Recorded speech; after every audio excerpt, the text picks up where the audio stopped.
साथियों, मैं हूं गुरु नितेश और आज हम लोग बीपीएससी बिहार लोक सेवा आयोग के द्वारा एक विज्ञापन आया है, विज्ञापन संख्या 23/2024 भवन निर्माण विभाग में इसके वास्तुविद के सहायक वास्तुविद के कुल 106 पद आए हैं।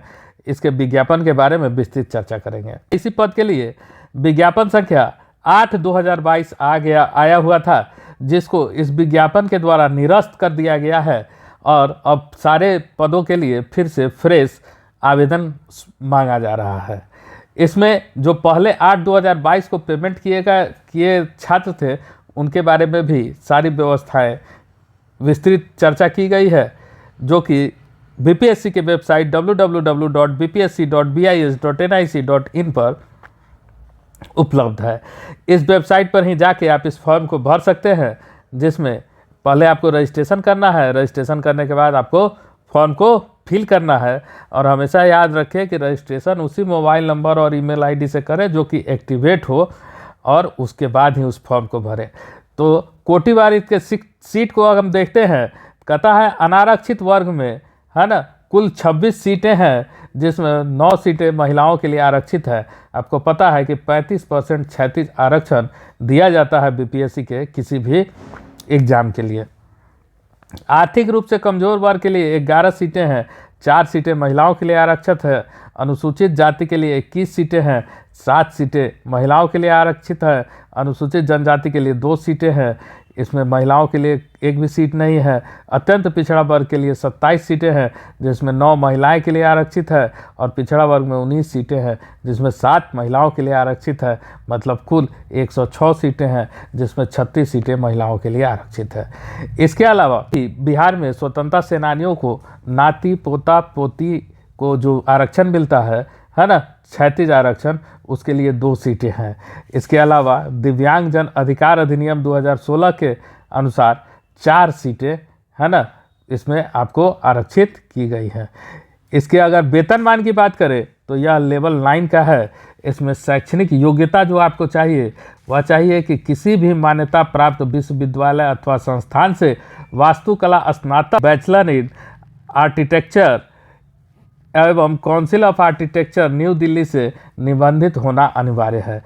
शैक्षणिक योग्यता से संबंधित सभी प्रमाण पत्र ऑनलाइन आवेदन भरने की तिथि 11/3/2024 तक का निर्गत होना चाहिए, अन्यथा उम्मीदवार की उम्मीदवारी रद्द कर दी जाएगी।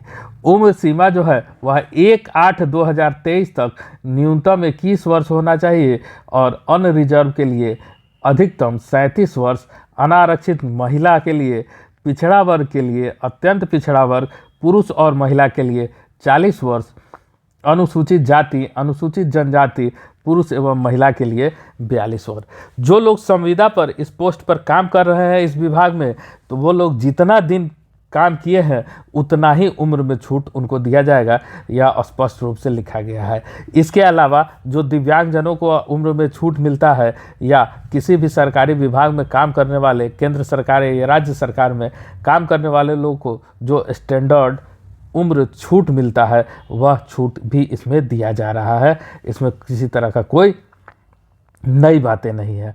कहता है चयन प्रक्रिया, है ना, तो कहता है बिहार वास्तुविद सेवा संवर्ग के मूल कोटि सहायक वास्तुविद के लिए पदों पर नियुक्ति हेतु लिखित प्रतियोगिता परीक्षा में प्राप्त अंक तथा समान पद पर संविदा के आधार पर किए गए कार्य की अधिमानता यदि कोई हो तो की गणना की जाएगी, है ना। तो इसका मतलब कि जो चयन प्रक्रिया होगा, जो मेरिट बनेगा, वह आपके लिखित परीक्षा के नंबर और अगर आप काम किए हुए हैं वहाँ, तो उस संविदा के आधार पर जो आपका स्कोर बनेगा, उन दोनों को जोड़कर बनेगा। आगे डिटेल दिया हुआ है कि आपका लिखित परीक्षा आर्किटेक्चर विषय का एक पत्र होगा, जिसका सिलेबस बीपीएससी के वेबसाइट पर अपलोड कर दिया गया है। परीक्षा 2 घंटे की होगी, 300 अंक के सवाल होंगे, ऑब्जेक्टिव टाइप क्वेश्चन होगा, है ना, निगेटिव मार्किंग 1/3 होगा, 75 प्रश्न पूछे जाएंगे और परीक्षा OMR पर ली जाएगी। ठीक है, जैसा कि आपको पता है कि बिहार में किसी भी परीक्षा को पास करने के लिए, है ना, सामान्य वर्ग को कम से कम 40%, पिछड़ा वर्ग को कम से कम 36.5%, अत्यंत पिछड़ा के उम्मीदवार को 34%, अनुसूचित जाति अनुसूचित जनजाति महिलाओं तथा निःशक्त उम्मीदवारों को 32% न्यूनतम अंक लाना अनिवार्य है ना। इनसे कम अगर आपको नंबर आता है तो आप परीक्षा में क्वालिफाई नहीं कर पाएंगे। इसके अलावा कहता है कि बिहार राज्य में अवस्थित सरकारी, गैर निजी, केंद्र सरकार, पंचायत, नगर निकाय आदि कार्यालय संस्थान में संविदा के आधार पर सहायक वास्तुविद के पद पर कार्य करने का अनुभव रखने वाले अभ्यर्थी जो इस संवर्ग में भर्ती अर्हता पूरी करते हैं को चयन में निम्न अनुसार अतिरिक्त अंक देकर अधिमानता दी जाएगी, है ना। अभ्यर्थियों का मेधा सूची निम्नलिखित आधार पर तय किया जाएगा। आयोग द्वारा आयोजित लिखित परीक्षा में प्राप्त अंकों की अधिमानता 75 अंक होगी और संविदा के आधार पर कार्य करने के निमित्त अधिकतम अधिमानता प्रति कार्यरत वर्ष के लिए 5 अंक, जिसकी अधिकतम सीमा 25 अंक की होगी। किसी वर्ष के अंश के लिए कार्यरत दिवसों की संख्या में 5 से गुना करने के पश्चात 365 से भाग देकर प्राप्त अनुपातिक अंक जोड़ा जाएगा, है ना, जिसका अधिकतम अंक 25 अंक होगा और कुल 100 अंक होगा। मतलब कुल मिला के जमा बातें ये हैं कि आप जो परीक्षा दीजिएगा रिटन एग्जाम, उससे 75% वेटेज है और जो आपका संविदा के आधार पर जो आपके पास एक्सपीरियंस है उसका 25% वेटेज है जब फाइनल कट ऑफ बनेगा। जब फाइनल कट ऑफ बनेगा तो उसके लिए 25% अंक है। कहने का मतलब ये है कि जितने वर्ष आप काम किए हैं उतने वर्ष को 5 अंक, उतने वर्ष का 5 अंक आपको मिलेगा।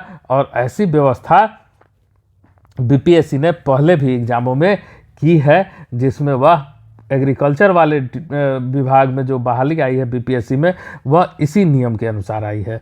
अब कहता है कि अधिमानता का अंक तो परीक्षा में प्राप्त अंक भागा परीक्षा का कुल अंक गुना 75। तो ये वही बातें हैं। इसमें बस आपको यह समझना है कि आपको 75% वेटेज जो मिलेगा वो रिटन टेस्ट का मिलेगा और 25% वेटेज जो मिलेगा वो आपको आपके संविदा के आधार पर मिलेगा। कुछ नया नहीं है और बहुत ज़्यादा इसमें बुद्धि लगाने की भी ज़रूरत नहीं है। आगे कहता है कि इस हेतु आयोग द्वारा प्रकाशित विज्ञापन में ऑनलाइन आवेदन की अंतिम तिथि 11 मार्च 2023 तक की अवधि की गणना कार्य दिवस में अनुभव के रूप में काउंट की जाएगी। तो एग्जैक्ट डेट दे दिया है कि किस तारीख तक आपका अनुभव होगा। तो जिस दिन से फॉर्म का अंतिम तिथि है 11/3/2024 तक, उस दिन तक का आपका जो है वह आपका अनुभव काउंट किया जाएगा, है ना। बीपीएससी के वेबसाइट पर इसका सिलेबस दिया हुआ है, या आपको देख लेना है। कहता है मेधा सूची लिखित परीक्षा के प्राप्तांक तथा संविदा के अधिमानता के आधार पर अंतिम चयन हेतु मेधा सूची तैयार करेगा। कुल प्राप्तांक समान होने की स्थिति में लिखित परीक्षा के प्राप्तांक के अनुसार मेधा सूची निर्धारित किया जाएगा। लिखित परीक्षा में भी प्राप्तांक समान होने की स्थिति में उम्र के आधार पर इसकी गणना की जाएगी। अगर उम्र में भी है तो देवनागरी लिपि के वर्णमाला के अनुसार वरीयता दी जाएगी।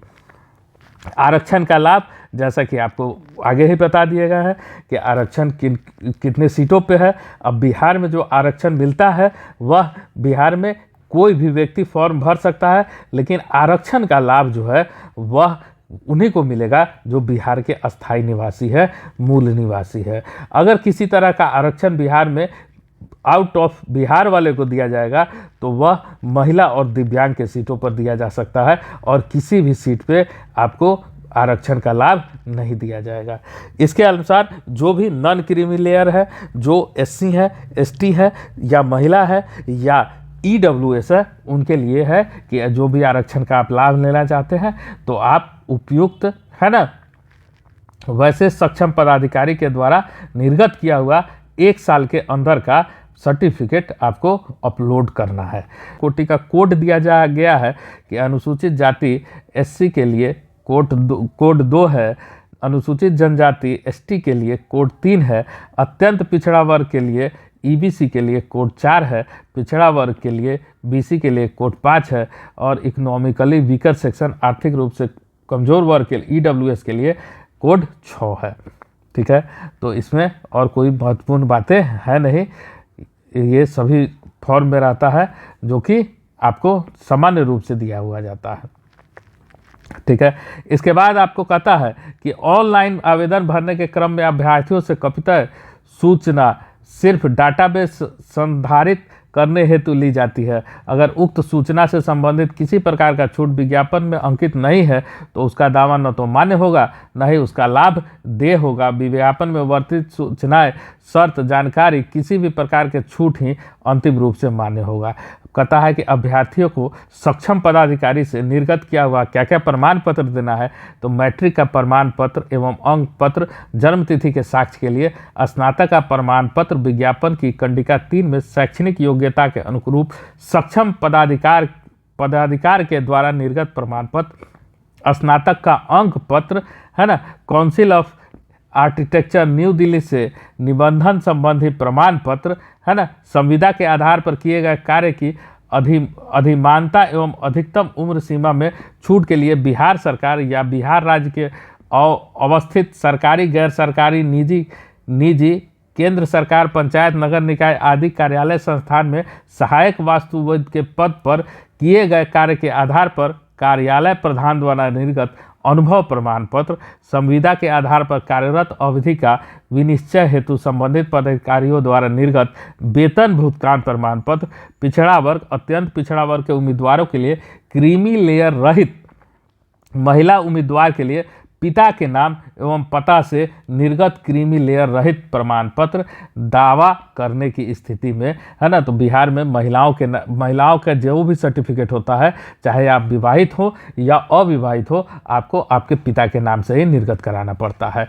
पिछड़ा वर्ग, अत्यंत पिछड़ा वर्ग के उम्मीदवार के लिए क्रीमी लेयर रहित घोषणा पत्र विगत 1 वर्ष से पूर्व की क्रीमी लेयर रहित प्रमाण पत्र ना हो। जैसा कि हमने आपको पहले भी कहा है कि 1 वर्ष से पुराना कोई भी सर्टिफिकेट, आप कोई भी डॉक्यूमेंट अपलोड ना करेंगे किसी भी तरह के आरक्षण का या लाभ के लिए दावा करने के लिए। अनुसूचित जाति, अनुसूचित जनजाति के उम्मीदवार के लिए जाति प्रमाण पत्र, अनुसूचित जाति, अनुसूचित जनजाति के उम्मीदवार के लिए अस्थायी निवास प्रमाण पत्र, बिहार राज्य के अस्थायी निवासी अनारक्षित वर्ग की महिला के उम्मीदवारों के पिता के नाम एवं पता से ही निर्गत अस्थायी निवास पत्र, है ना, आर्थिक रूप से कमजोर EWS का दावा करने वाले आवेदक बिहार सरकार के अधिसूचना संख्या 26/2019 के आलोक में विहित प्रपत्र सक्षम प्राधिकार द्वारा निर्गत तत्व संबंधी प्रमाण पत्र दावा की स्थिति में दिव्यांगता से संबंधित विहित प्रमाण पत्र में सक्षम प्राधिकार द्वारा निर्गत तत्संबंधी प्रमाण पत्र दावा की स्थिति में सामान्य प्रशासन विभाग बिहार सरकार के पत्रांक 10,668 दिनांक 29/6/2022 के अनुसार बेंचमार्क दिव्यांग अभ्यर्थियों को श्रुति लेखन एवं अन्य सुविधा का दावा करने की स्थिति में उपयुक्त अधिसूचना के साथ संलग्न अनुसूची 1 में सक्षम पदाधिकार द्वारा निर्गत प्रमाण पत्र एवं अनुसूची 2 में शपथ पत्र। आगे कहता है, स्वतंत्रता सेनानी के पोता पोती नाती नतनी का दावा करने वाले अभ्यर्थियों के लिए जिला पदाधिकारी या उसके द्वारा प्राधिकृत पदाधिकारी के हस्ताक्षर से निर्गत प्रमाण पत्र, बिहार सरकार के सरकारी सेवक की आयु सीमा में छूट का दावा करने की स्थिति में सक्षम प्राधिकार द्वारा निर्गत प्रमाण पत्र, जिसमें यह स्पष्ट रूप से अंकित होना चाहिए कि अभ्यर्थी बिहार सरकार में निरंतर 3 वर्ष का सेवा पूर्ण कर चुके हैं। भूतपूर्व सैनिक को उम्र सीमा में छूट का दावा करने की स्थिति में तत्संबंधी प्रमाण पत्र, केंद्र सरकार, बिहार सरकार या किसी अन्य राज्य के अधीन किसी भी पद पर नियुक्त हो तो सक्षम प्राधिकार द्वारा निर्गत अनापत्ति प्रमाण पत्र, नो ऑब्जेक्शन सर्टिफिकेट, पहचान पत्र, हाल में खींचा हुआ 2 फोटो, लिखित परीक्षा के लिए भरे एवं डाउनलोड किए गए आवेदन पत्र के प्रति। कतः शुल्क, है ना, अभ्यर्थियों को बायोमेट्रिक फी 200 रुपये देना है उन अभ्यर्थियों को जो अपना आधार कार्ड नहीं देंगे, बाकी को ये 200 रुपया नहीं देना है। सामान्य वर्ग के लिए 750 रुपये है, केवल बिहार राज्य के अनुसूचित जाति अनुसूचित जनजाति के लिए 200 रुपये है, बिहार राज्य के अस्थायी निवासी आरक्षित अनारक्षित महिला उम्मीदवार के लिए 200 रुपये है, दिव्यांग 40% से ऊपर के लिए 200 रुपये है, अन्य सभी उम्मीदवार को 750 रुपये का भुगतान करना है। साथ ही साथ जो 8/2022 वाला जो लोग आवेदन किए हैं उनके बारे में जानकारी है कि जो पूर्व में सहायक वास्तुविद पद के लिए प्रकाशित विज्ञापन संख्या 8/2022 हेतु अंतिम रूप से शुल्क का भुगतान करते हुए ऑनलाइन आवेदन की प्रक्रिया पूर्ण कर चुके हैं, वे सभी मोबाइल नंबर से नए सिरे से रजिस्ट्रेशन की प्रक्रिया पूर्ण करेंगे। उस मोबाइल नंबर पर वेरीफाई के लिए OTP जाएगा, जिससे उन्हें पुनः भुगतान करने में छूट रहेगा। वे सीधे ऑनलाइन आवेदन करेंगे।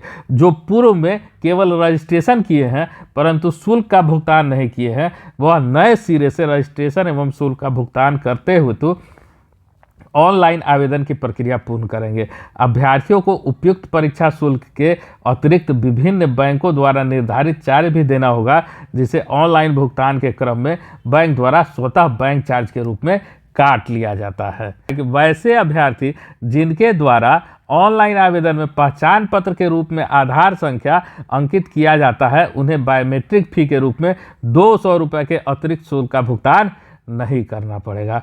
तो ये सारी बातें हैं जो हमने आपको बताई। अब परीक्षा की ऑनलाइन जो प्रारंभ होगी वह रजिस्ट्रेशन 21/2/2024 से प्रारंभ होगी और अंतिम तिथि जो है वह है 11/3/2024, मतलब 21 फरवरी से लेके 11 मार्च तक आप इस फॉर्म को भर सकते हैं। ठीक है, इस फॉर्म को भरने का ये तिथि है जिसमें आप www.bpsc.bis.nic पर, है ना, या www.onlinebpscbihar.gov पर आप वेबसाइट पर जाके पहले रजिस्ट्रेशन करेंगे। रजिस्ट्रेशन करने के बाद आप अपने ईमेल आईडी और नंबर को देंगे, उस पर OTP आएगा और उस OTP वगैरह को डालने के बाद आप पुनः लॉगिन करके डैशबोर्ड पर जाएंगे। डैशबोर्ड पर जाने के बाद आप फॉर्म को फिल करेंगे। फॉर्म को फिल करने के बाद आपको क्या करना होगा कि सारी जानकारी को फिल करना होगा। उसमें आप अपने को अच्छे से चेक कर ले कि आपकी द्वारा जानकारी दिया गया जानकारी सही है या नहीं है। जब सही हो तो फिर उसमें पेमेंट का ऑप्शन आएगा, पेमेंट करें और पेमेंट करने के बाद आपका फॉर्म सबमिट कर दिया जाएगा। सबमिट करने के बाद पुनः लॉगिन करना है और डाउनलोड फील्ड एप्लीकेशन सेक्शन पे जाके उस प्रिंट आउट को निकाल लेना है और वह प्रिंट आउट अपने पास रखना है, जिसको आयोग किसी भी समय आपसे मांगेगा तो आपको देना होगा। तो ये इससे जुड़ी हुई महत्वपूर्ण जानकारियाँ थी जो हमने आपके साथ साझा की। कैसी लगी यह जानकारी कमेंट करके ज़रूर बताएं। चैनल पर नए हैं तो सब्सक्राइब करें, क्योंकि हर नई नोटिफिकेशन, हर नई नौकरी की जानकारी हमारे चैनल पे उपलब्ध होती है। धन्यवाद। जय हिंद।